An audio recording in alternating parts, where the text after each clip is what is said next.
All right, so now for a fun one. This is one I've been looking forward to making for a while. We're going to talk about the upcoming disclosure of ET upon the world, or the American people at least, by the United States government, mandated by June 1st. It was slipped into the last COVID relief bill. The UFO cases need to be disclosed to the people. This is one that I've been interested in for a long time. First time I was probably 16 or 17 when I saw something weird. So I had an interest from early on. Loved the movies, blah, blah, blah. And over the years of looking into it and seeing the different stuff, and I've taken a whole different opinion of the matter. And I don't even really want to go into that. What I have seen is our government and our media, which are probably one and the same thing, have been seeding this for years. And even with the Project Bluebeam, which depicts the second coming of Christ or alien invasion, it was supposed to be done with holograms and special effects, kind of one of those fake things to control people. So it's already been a war game for years, decades, to be able to use. Ronald Reagan said it. He thought that the whole world would come together under a common cause if faced by invasion from an alien, civilization. So it's always been in the realm that they like this idea, and when all else fails, they've got it.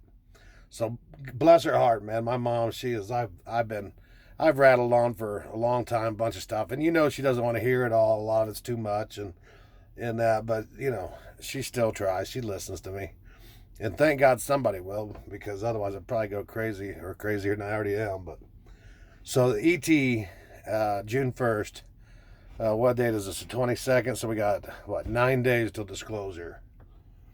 So I've been trying to think, why the urgency now? There's a lot going on, and if you go through a lot of these things and you kind of put pieces together and match them up with things, you'll see repeating patterns a lot of times.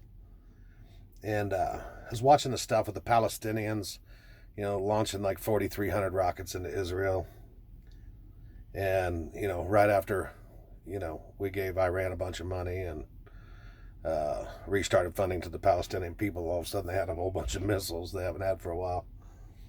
But that's neither here nor there. And Temple Mount was on fire. And so you've got people in Jerusalem cheering. The Jews believe that when the temple's rebuilt and all this and that, and it's the first coming of the Messiah. Christians believe it to be the Antichrist.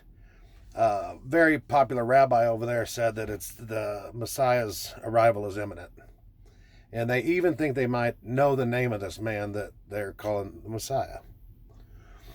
And, put that aside. And then you've got this other thing, and how they're all kind of coinciding and converging all at once. And I was like, what's the catch here? What's the catch here? What's the catch? And I think logically, how are you going to get, the whole world to follow one man? Just like I never thought that the whole world could go along with Agenda 21, because we're just different people, we have different beliefs, and we're not all going to submit to the same thing at the same time. So how are you going to get the whole world, Christians, Jews, Muslims, all to follow one man? And that's when the spark came. What if on disclosure day they show us some stuff and they say that, hey, we've been in contact with these and the extraterrestrials from millions of light years away, where you can't touch them, of course. You have no power to get to them. But they do.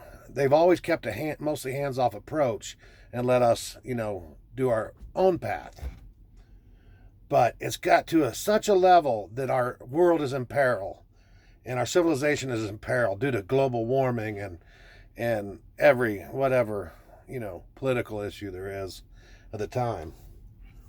And the ambassador to Mars, or Alpha Centauri, wherever they decide that these entities, that's a convenient name, isn't it? Entity, E-T? Yeah. Anyway, wherever they're going to be from, They've decided that they can now help us out because it's just critical that we fix things now. It's past the precipice and we need to do something right now. So the ambassador to Alpha Centauri is going to be here to help. And lo and behold, he's not going to look like a little green man. He's not going to have great big black eyes and 3 fingers. He's going to look just like you and me. He's going to speak just like you and me. He's going to be able to talk in all tongues. And he's going to be able to be the next people's, the fearful now. Be their new Messiah, their new leader. Well, why wouldn't we listen to this person? They're obviously so much more sophisticated and advanced, and they'll be able to explain away a lot of our ancient religious beliefs through science or parallels that are close to each other, and maybe this is where we came from once upon a time, but they're going to lead them into one another. This is just my opinion. But if you don't put it out there before it happens, you can't say, well, that's exactly what I said, so I'm saying it. I'm saying that I've been telling my mother for well over a year that when they run out of shit to throw at the wall, their last play is going to be the alien invasion. And that's the beautiful part about it. They could have played it different ways. They could have came in with a sophisticated craft and melted D.C. or melted Seattle and said, you must submit and get on your knees, we're in charge, blah, blah, blah. And, the Bible talks of the fallen angels. You look at the Indian text and they talk about the flying Vimana. The signs have been there. Our world has been civilized.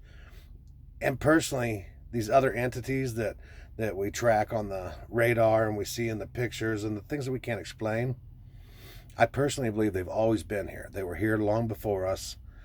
Maybe they're immortal. Maybe they're fallen angels. Maybe they're something biblical. But something tells me they're trapped here. And they live a lot longer than us. Something tells me they know how the pyramids were built. Thousands of them on every continent. And something tells me that they've still been controlling what we consider to be our elites and our royal families and our, these people with old money that rule the world. Something tells me they answer to a different calling. And it's time to reveal their boss.